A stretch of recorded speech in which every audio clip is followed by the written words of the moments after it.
This P2238 repairing video is dedicated to Kia's drivers. If your Kia is getting a P2238 error code, this video is going to show you one practical solution to fix the error code at home. Use the Zeus app to scan your vehicle and see the error code P2238. It is indicating the O2 sensor heater circuit is shorted, causing the circuit voltage control to be low. Here are one of the most practical solutions to fix Kia's P2238 error code.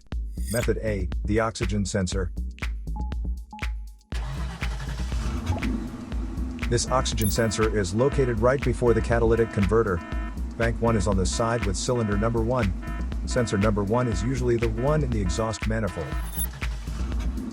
Visually check the oxygen sensor's electrical connections, wire harness,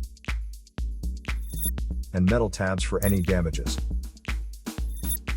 If damages are found, then replace the oxygen sensor. If there is no damage found on the oxygen sensor, you would need to take your car to consult professional mechanics.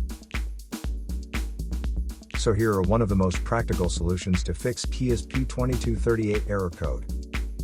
After the repair, you can now use the Zeus app to clear the error code. And tap the rescan button one more time to make sure everything is fine with your vehicle. To save more money on car expenses, claim a free engine code scanner at the description link below, or check out the video here for more info. You're also welcome to leave comments below. Our mechanic professionals will answer them shortly. Don't forget to like and subscribe to our channel. Thanks again for watching this video.